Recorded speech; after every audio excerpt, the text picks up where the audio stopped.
Full Dottle has started something. He told a story about being attacked by a vicious varmint. And then Kilted Piper Steve tells an even more horrific squirrel tale, pun intended. So I figured I'd join the crowd, and I'll tell you my squirrel story. I grew up hunting and fishing on the White River in southeast Arkansas with my Uncle Smokey. Every fall, or autumn to our friends in the UK, we would go down to squirrel camp for an entire weekend and hunt squirrels. Contrary to what some people might think, fried squirrel with some fried potatoes, cathead biscuits, and white gravy is pretty darn hard to beat. But the story I'm going to tell you about occurred at a different time of year. This was in the spring, and my uncle and I were fly fishing for Kentucky bass on the White River.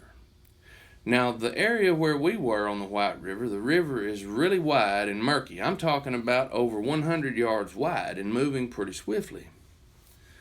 We were motoring down the river in my uncle's John boat, and I saw something in the middle of the river. I pointed it out to my uncle, and he steered the boat that direction. And as we approached it, he backed off the throttle on his outboard, and we could see that the object I had spied was a squirrel swimming across the river. Now, I have never before or since seen a squirrel swim. And don't ask me why I did this, but when my uncle motored up beside the squirrel, you can just call it redneck stupidity, I reached down and picked up the dip net. Now, that squirrel didn't look very agile when he was in the water. As a matter of fact, he looked about as awkward as a midget running track. He was working really hard, but he wasn't getting very far. That all changed when I scooped him up in that dip net. He was right at home, because that dip net was a simulated limb off of a tree.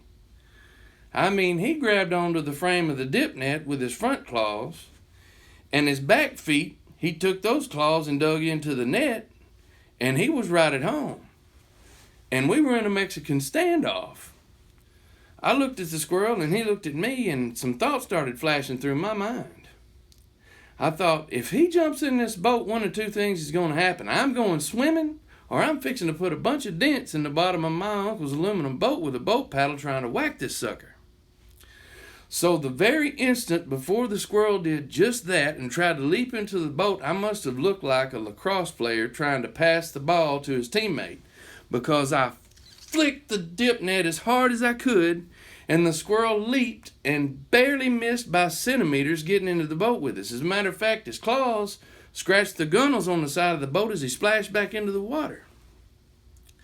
Believe me, I know what Steve and Dallas are talking about when they said that those squirrels scared them worse than rank bulls or incoming artillery in Iraq, because I don't remember when I was as scared as staring at the deranged squirrel in the eye, holding him in a dip net in the middle of the White River.